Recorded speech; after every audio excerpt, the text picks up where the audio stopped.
तुकोबांची राज्य अम्मा नित्य दिपवाळी हा अभंग आपण गायला, काय भावना काय ते गाताना? संत नामदेव महाराजांचा विठोबाचे राज्य आम्हा नित्य दीपवाळी आणि विष्णुदास नामा जीवे भावेवाळी हा अभंग आहे. विठोबाचं राज्य संतांना अभिप्रेत आहे, ज्या राज्यामध्ये सर्व सुखी समाधानी असावेत. आणि त्या काळात पांडुरंगाकडं नामदेव महाराजांनी केलेली ही म्हणजे आर्जव इच्छा होती.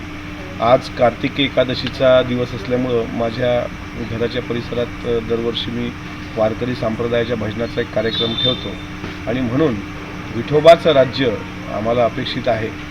आणि कार्तिकी एकादशीची आजची महापूजा जरी एकनाथराव शिंदेसाहेबांनी उपमुख्यमंत्री म्हणून केली असेल, तरी पुढच्या आषाढी एकादशीच्या पुढच्या निवडणुकीनंतर राज्याचे मुख्यमंत्री अजितदादा पवार होत आणि त्यांनी आषाढीची पांडुरंगाची सपत्नीक पूजा ही पंढरीला करो, या अशी प्रार्थना आम्ही जगद्गुरू तुकोबारायांच्या चरणी आज पांडुरंगा चरणी केलेली आहे आणि ती मी नेहमी करत आलो आहे. माझ्या प्रार्थनेला लवकरच यश येईल अशी मला शाश्वती. महायुतीत सर्व सुरळीत सुरू असताना तुम्हाला असं काय वाटतं की अजितदादा मला वाटणं साहजिक आहे. मी ज्या पक्षात कार्यकर्ता आहे त्या पक्षाचा नेता राज्याचा मुख्यमंत्री असावा, तीच आमच्याकरता खरी दिवाळी असेल, हेच आमच्याकरता खरं पांडुरंगाचं राज्य असेल.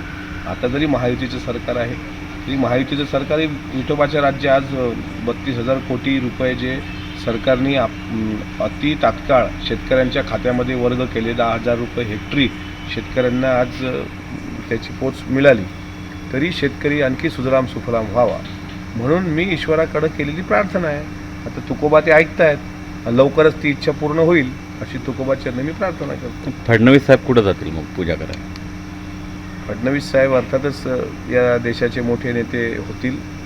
महाराष्ट्राच्या बाहेर त्यांची व्याप्ती आहे, तुम्हाला माहीत असेल बिहारच्या आज आता निवडणुका लागल्यात, त्यामुळे त्यांची वाटचाल आणखी पुढे जावं अशी पण आमची मंगल कामना पांडुरंगाची आहे. एबीपी माझा, उघडा डोळे बघा नीट.